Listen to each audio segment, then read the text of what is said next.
নমস্কার বন্ধুরা, স্বাদে গন্ধে ভরপুরে সবাইকে স্বাগত। আজ ব্রেকফাস্টে এমন একটা রেসিপি বানাবো যেটা ব্রেকফাস্টেও খাওয়া যাবে, সন্ধ্যের স্ন্যাক্স হিসেবেও খাওয়া যাবে, আবার উপোসের দিনেও এটা খাওয়া যেতে পারে। সম্পূর্ণ নিরামিষ রেসিপি। চলুন রেসিপিটা শুরু করা যাক। আমি এখানে বড় দানার সাবু নিয়েছি। সাবুটা ভিজিয়ে রেখেছিলাম 2 ঘন্টা মতো। সাবুটাকে ভালো করে 2-3 বার করে আগে ধুয়ে নিতে হবে, সাবু থেকে যাতে স্টার্চটা চলে যায়। আমি এখানে ছোট বাটির 1 বাটি সাবু নিয়েছি। সাবুটাকে এমনভাবে ভেজাতে হবে যাতে সাবুটা জলের মধ্যে ডুবে থাকে, তবে খুব বেশি জল না হয়।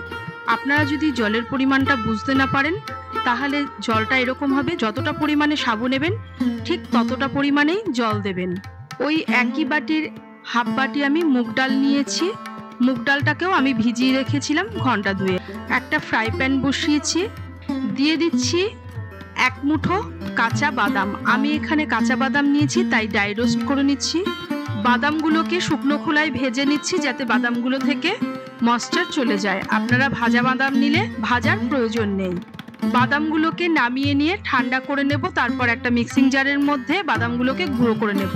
বাদামগুলোর মিহি পেস্ট করব না, এমনভাবে গুঁড়ো করব যাতে বাদামগুলো দানা দানা থাকে।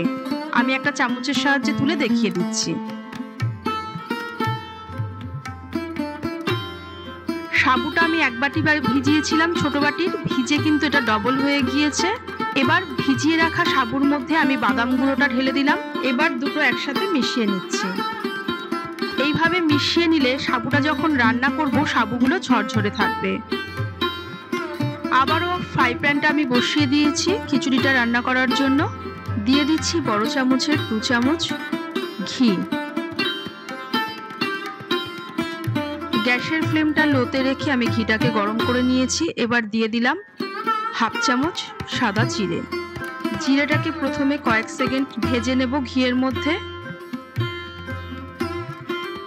এবার দিয়ে দিলাম বড় চামচের 1 চামচ আদা কুচি।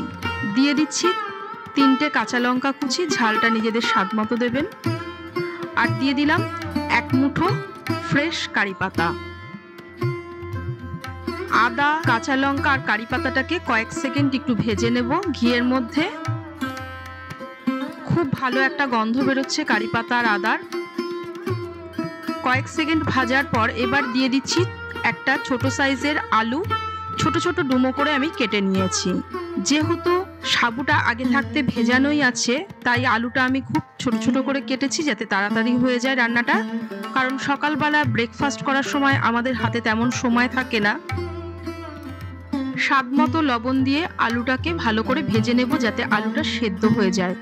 এই পর্যায়ে ভাজতে হবে যাতে আলুটা সেদ্ধ হয়ে যায়, কারণ আবারও বলছি সাবুটা আগে থাকতে ভেজানো আছে। সাবুটা রান্না হতে খুব বেশি সময় লাগবে না, খুব ঝটপট হয়ে যায় রান্নাটা।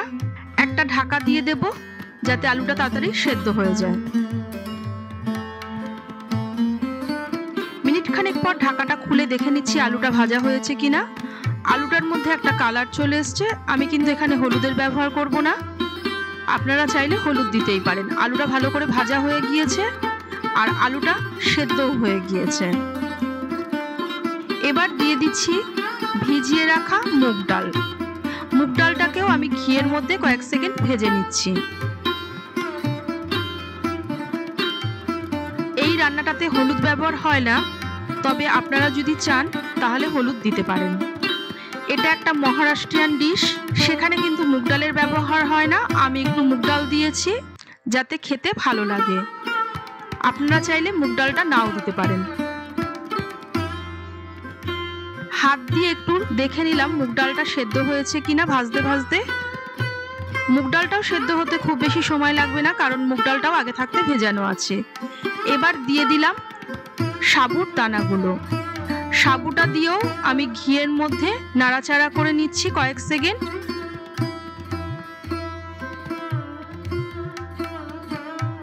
সাবুটা কিছুক্ষণ নাড়াচাড়া করার পর আমি একটা ঢাকা লাগিয়ে দেব যাতে তাড়াতাড়ি সেদ্ধ হয়ে যায়। মিনিট 2 পর আমি ঢাকাটা খুলে নিচ্ছি। ঢাকাটা খুলে দেওয়ার পর এবার একটু নেড়েচেড়ে দেখে নিচ্ছি সাবুটা সেদ্ধ হয়েছে কিনা।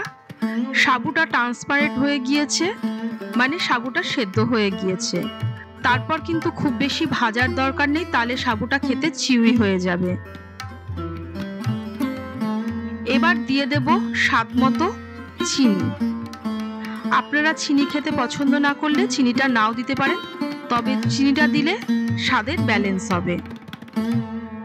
সাবুর সঙ্গে চিনিটাকে ভালো করে মিশিয়ে দিচ্ছি যাতে চিনিটা গলে যায়। উপোসের দিনে আমাদের হাতে তেমন সময় থাকে না আর রান্না করতেও ইচ্ছে করে না, সেই দিন কিন্তু অনায়াসে এটা বানিয়ে খাওয়া যেতে পারে, খুব ঝটপট হয়ে যাবে। আমি এটা রান্না করেছি একেবারেই হালকাভাবে, কোনো গুঁড়ো মশলার ব্যবহার আমি এখানে করিনি। গ্যাসের ফ্লেমটাকে অফ করে দিয়ে দিচ্ছি 1 চামচ মতো পাতিলেবুর রস। পাতিলেবুর রসটা কিন্তু অবশ্যই দেবেন, তাহলে সাবুর খিচুড়িটা খেতে ভালো লাগবে। আর দিয়ে দেব ফ্রেশ ধনেপাতা কুচি 1 মুঠো। তৈরি হয়ে গিয়েছে আমার সাবুর খিচুড়ি। এবার নামিয়ে সার্ভ করে দেব। এটা একটা হেলদি ডিশও বটে, যারা ডায়েটে আছেন তারাও কিন্তু এটা খেতে পারেন। লাঞ্চে বা অফিসেও টিফিন নিয়ে যেতে পারেন, বাচ্চাদের স্কুলেও দিতে পারেন। আমার আজকের দেওয়া রেসিপি আপনাদের ভালো লাগলে চ্যানেলটি সাবস্ক্রাইব ও শেয়ার করার অনুরোধ রইল।